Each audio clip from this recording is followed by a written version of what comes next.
मंथन में हम अक्सर आपको तारों की सैर कराते हैं। आज आपको मिलवाते हैं एक ऐसे व्यक्ति से जिसका जीवन इन्हीं तारों के बीच बीतता है। कैसा होता है एक खगोल शास्त्री का जीवन, जानते हैं उन्हीं की जुबानी।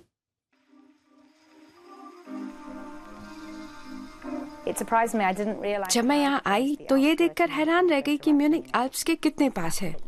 सुबह सुबह उठ जाएं तो 10-11 बजे तक पहाड़ों तक पहुँच सकते हैं।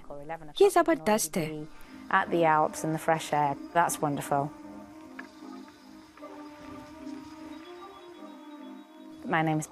मेरा नाम पैट्रिशिया शादी है। मैं ब्रिटेन की हूँ और मैक्स प्लैंक इंस्टीट्यूट में एक्स्ट्रा टेरेस्ट्रियल फिजिक्स पर रिसर्च कर रही हूँ।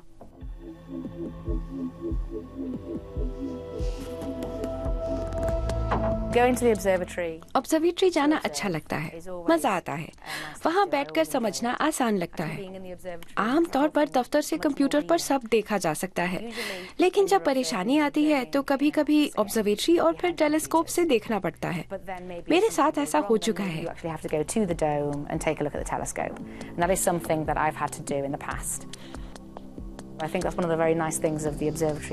ऑब्जर्वेटरी में हम अपने परीक्षण करते हैं। वहाँ की सबसे सुंदर बात यह है कि हम खुद उपकरणों पर नियंत्रण कर सकते हैं। मेरे काम के दौरान मैं गामा किरणों से कड़कने वाली बिजली पर नजर रखती हूँ। इस विस्फोट में जबरदस्त ऊर्जा निकलती है। कुछ देर के लिए विकिरण इतना तेज हो जाता है कि पूरा आसमान सफेद हो जाता है और कुछ नहीं दिखाई देता। हमारा मानना है कि ये विस्फोट तब होते हैं जब बड़े तारे टूटते हैं।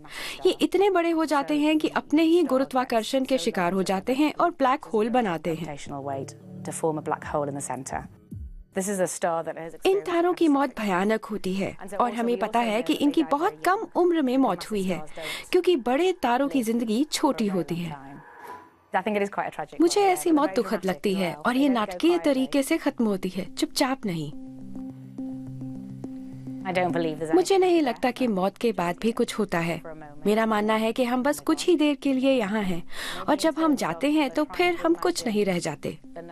कुछ हद तक गामा किरणों और एस्ट्रोफिजिक्स के साथ मेरे काम ने कुछ न होने के बारे में मेरे विचार तय किए हैं, यानी अस्तित्व खत्म होना या विश्वास करना कि मौत के बाद कोई जीवन नहीं।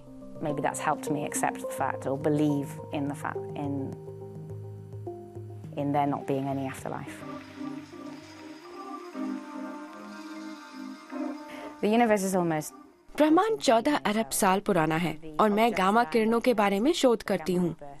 ये पता नहीं कितने लाख साल पुरानी है। ये अपने आप में हमारी सृष्टि की उम्र का छोटा सा हिस्सा है।